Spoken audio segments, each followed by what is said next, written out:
Hello dear students, बेटा आज हम chapter 3 pair of linear equations in two variables पर बेस्ड एक केस स्टडी देखेंगे। बेटा रैखिक समीकरण युग्म है ना। तो Deepak bought 3 notebooks and 2 pens for ₹80। तो साथ साथ हम जो हमें दिया जा रहा है उसे अपने लैंग्वेज में थोड़ा सा सिंप्लीफाई करके लिख लेंगे। नोटबुक्स खरीद रहा है वो और 2 पेन खरीद रहा है, यानी कि नोटबुक का कॉलम बना लिया हमने और एक पेन का कॉलम बना लिया। अब दीपक ने डी लिख दिया मैंने यहाँ पे, नोटबुक के नीचे हम लिख देंगे 3 और पेन इसने लिए 2 और टोटल कॉस्ट इसकी कितनी है ₹80 है ना। ये हो गया इस लाइन का हमें सारा simplification. His friend Ram said that price of each notebook could be ₹25।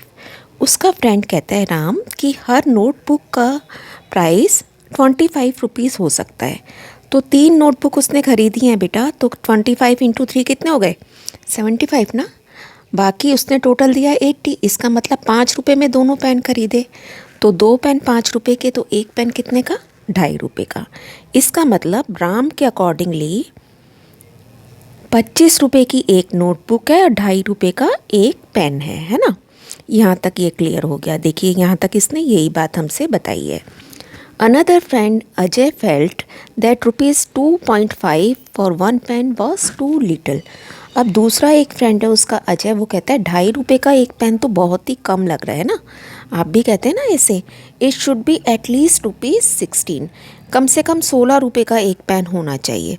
अब टोटल 5 चीज़ें हो गई, तो ₹16 की अगर ये है तो इसका मतलब ₹16 की ही नोटबुक है उसके अकॉर्डिंगली। 16 पंजे 80 ना, तो 16 की उसने सारी चीज़ें खरीदी हैं। अजय के अकॉर्डिंगली ये भी 16 का है और ये भी 16 का है। अब सेकंड देखते हैं बेटा। Lohit also bought the same types of notebooks and pens as Aditya.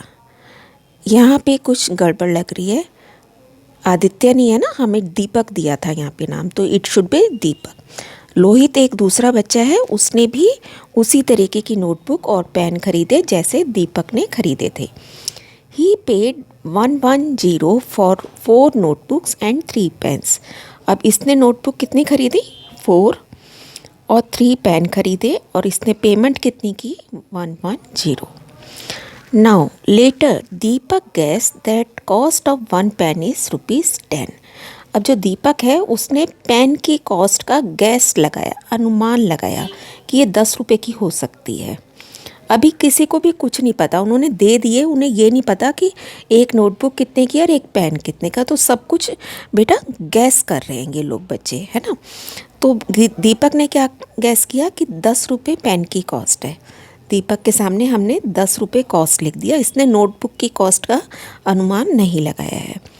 Lohit gas that the cost of 1 notebook is ₹30।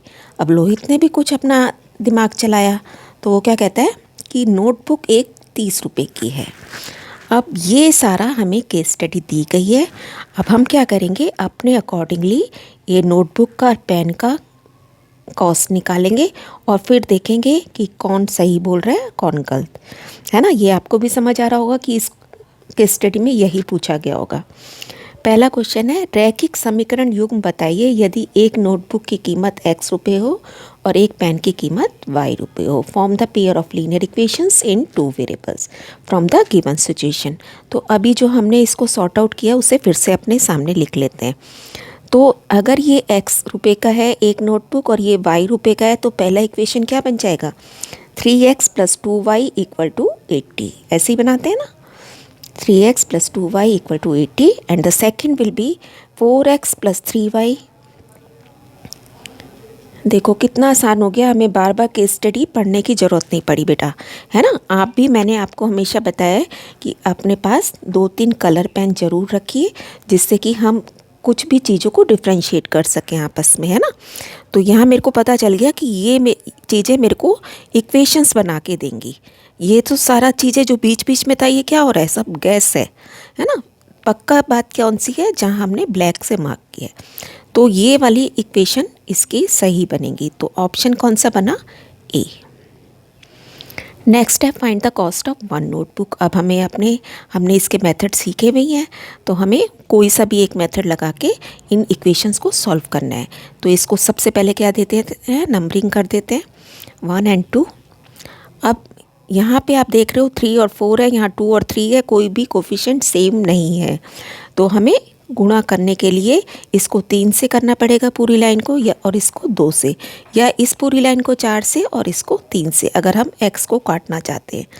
अब मान लीजिए अगर हम y का कोफिशिएंट सेम बनाना चाहते हैं, तो मैं इस पूरी लाइन को 3 से गुणा कर दूंगी और इसको 2 से गुणा कर दूंगी, जिससे यहाँ पे भी 6 बन जाए और यहाँ पे भी 6 बन जाए।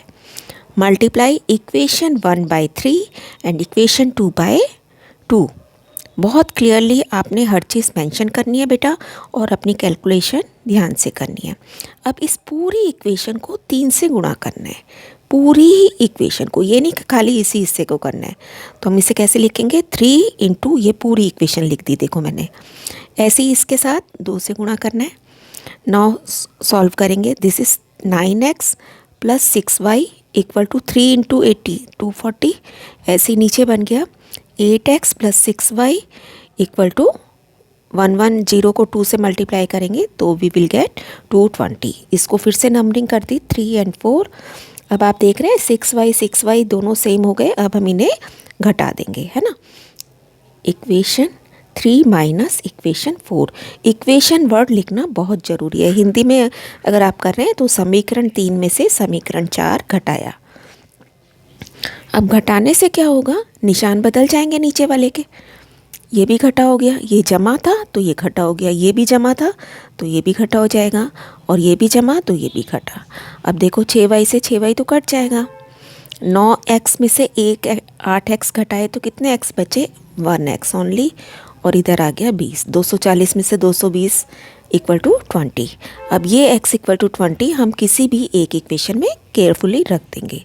तो फर्स्ट में रखते हैं, यानी कि 3 गुणा 20 जमा 2y बराबर 80, 60 जमा 2y बराबर 80, 2y is equal to 20 and y is equal to 20/2, that means 10 rupees. तो फाइनल आंसर, नोटबुक की कीमत 20 रुपये है और y पेन की कीमत 10 रुपये है। तो अब हम इस पे, हमसे नोटबुक पूछा था, 20 पे मार्क कर देंगे। नेक्स्ट क्वेश्चन है find the cost of 1 pen. तो ₹10 हम निकाल चुके हैं दोनों की। अब वो बोलता है 15 नोटबुक और 12 पेन खरीदे जाएं तो कुल कीमत कितनी होगी। Find the total cost if they purchase the same type of 15 notebooks and 12 pens. तो अभी हम फाइनल फिगर निकाल चुके हैं। 20 रुपये की नोटबुक है और 10 रुपये का पेन है। तो 15 को 20 से गुणा करोगे और 12 को 10 से गुणा कर दोगे। ये केस स्टडी बहुत इम्पॉर्टेंट है बेटा, ऐसे इसी टाइप की आपके पास ज़रूर आती हैं।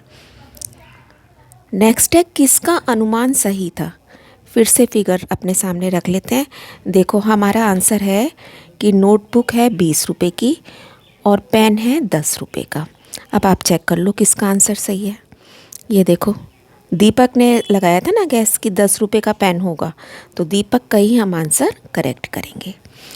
This is our answer. That's all बेटा, keep on learning, stay blessed.